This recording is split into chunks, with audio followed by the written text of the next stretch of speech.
It's a classic question. Why do some people succeed when others, who seem way more talented, just don't? Well, according to psychologist Angela Duckworth, the answer isn't talent, it's grit.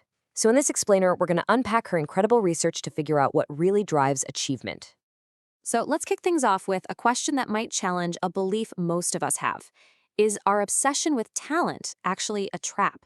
Could the very thing we admire the most be holding us and other people back? And this quote right here, this is the heart of Duckworth's entire research. She ran study after study and kept finding the same surprising thing. Raw talent, aptitude, was a pretty terrible predictor of who would actually make it in the long run. Something else mattered, a whole lot more. Okay, so this brings us to the first big idea we need to tackle, the myth of talent. Now, we all say we value hard work, right? But deep down, most of us have this powerful, almost unconscious bias for the natural.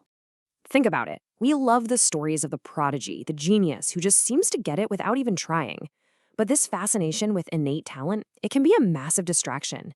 It makes us totally overlook the one ingredient that is absolutely critical for high achievement.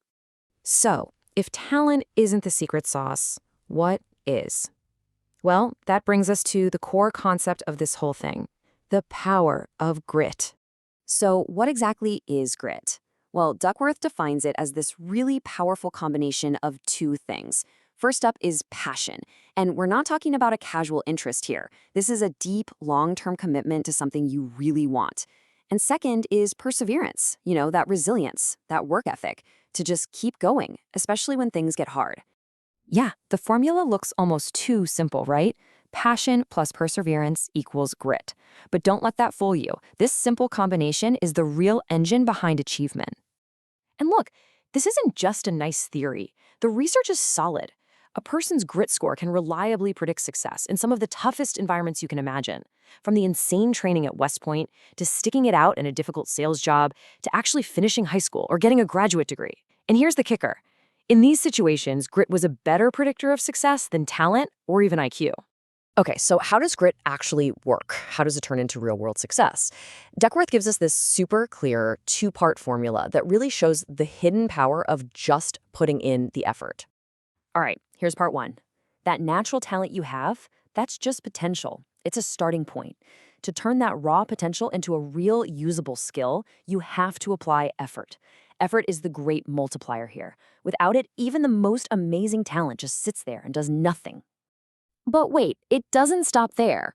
Once you've used effort to build a skill, you have to apply effort again to make that skill actually do something. That's how skill turns into achievement. See? The key is that effort shows up twice in this whole process. So this is the big takeaway. Effort literally counts twice. First, it's the thing that turns talent into skill. And then, it's the force that makes that skill produce actual results. This is exactly why perseverance is one half of the grit equation. This all sounds great, but it leads to a big question. Is grit just something you're born with or not? Well, the research says absolutely not. Grit can be grown. So let's get into the practical stuff, the toolkit for how you can actually cultivate more of it in your own life. Duckworth found that all really gritty people have four key psychological assets in common. They are interest, practice, purpose, and hope. And here's the best part. Every single one of these can be developed. You can learn them. Let's break them down. First up is interest. We have this romantic idea in our heads that passion is like lightning. It just strikes you one day and you've found it. But the reality is totally different. It usually starts with just a simple enjoyment of something, which you then have to actively cultivate and deepen over years of exploring and sticking with it. It's a long process of development, not some single moment of discovery.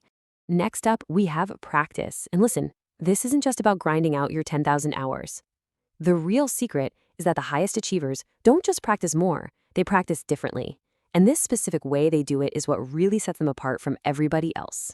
It's a method called deliberate practice, and it's a very focused cycle. Okay, number one, you set a very specific stretch goal, something just a little bit beyond what you can currently do.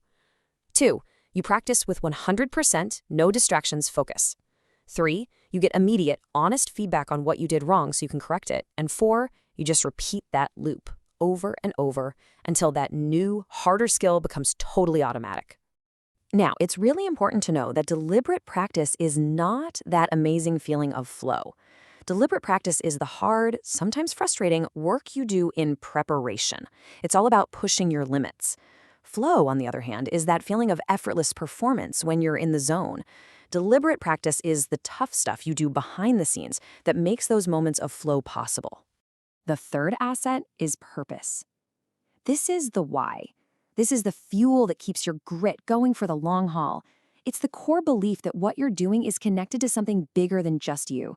When you truly believe your work helps other people, it gives your perseverance a much deeper meaning. And finally, there's hope. And we're not talking about wishful thinking. In the context of grit, hope is the deep down belief that you can actually overcome challenges. It's about having what we call a growth mindset, believing your abilities can improve with hard work.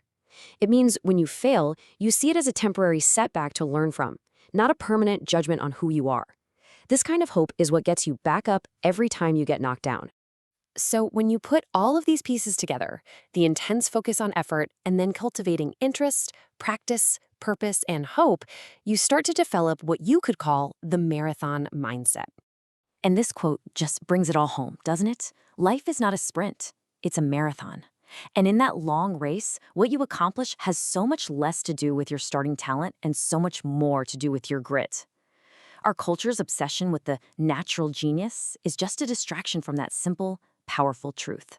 So I'll just leave you with this one question to think about. Knowing that grit is built through commitment, what is the one hard thing you are willing to commit to? Not for a week, not for a month, but for the long haul. Because that is where real achievement begins.